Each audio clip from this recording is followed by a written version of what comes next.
O inciso 8º é a hipótese em que o juiz proferirá uma decisão sem julgamento do mérito quando homologa a desistência da ação. Portanto, quando o autor requer a desistência da ação, em sendo isso possível, se não, vamos lembrar, se não houve contestação, isso está no parágrafo 4º, 5º, se não houve contestação ainda, a desistência do autor é livre, portanto não há nenhum empecilho para que o autor desista se não houve contestação.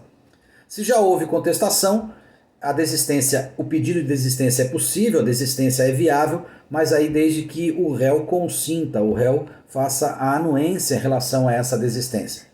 E a desistência pode ser oferecida até a sentença. Depois de proferida a sentença, não há mais o que desistir, porque a decisão foi dada.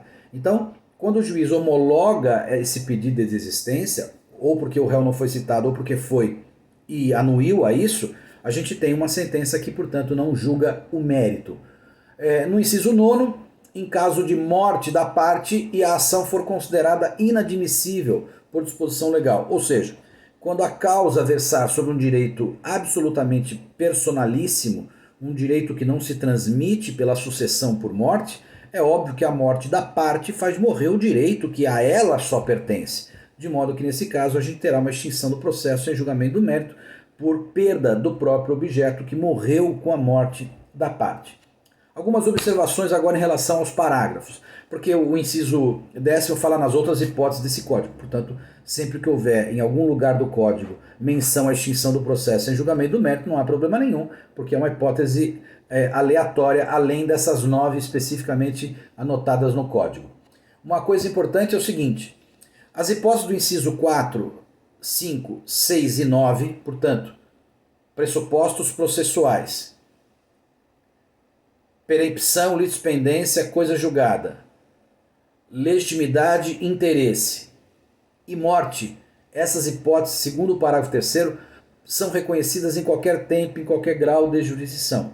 Portanto, essas questões que podem gerar a extinção do processo sem julgamento do mérito, tanto essas do inciso 4, 5, 6 e 9, portanto, são sempre possíveis de serem alegadas e reconhecidas em qualquer tempo, em qualquer grau de justiça.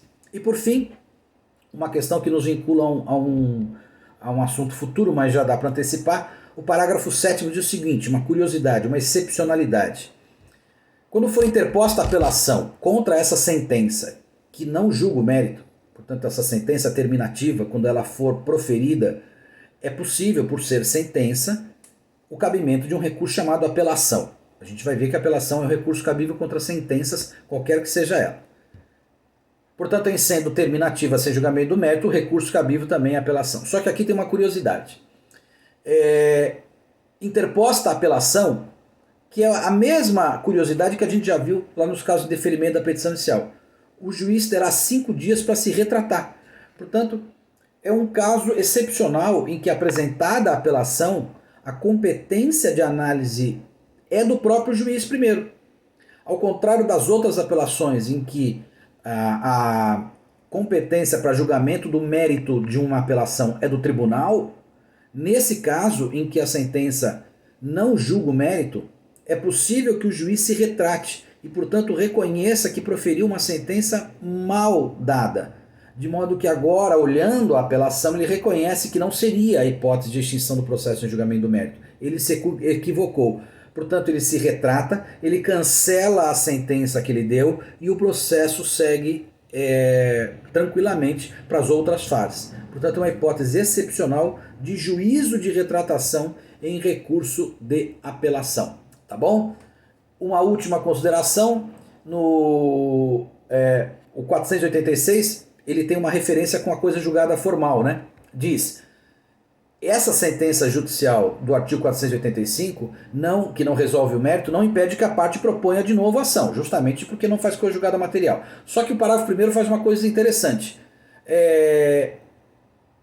Para que eu ingresse com uma outra ação, idêntica a essa que foi extinta, eu tenho que comprovar que na ação anterior eu já quitei as custas e os honorários advocatícios.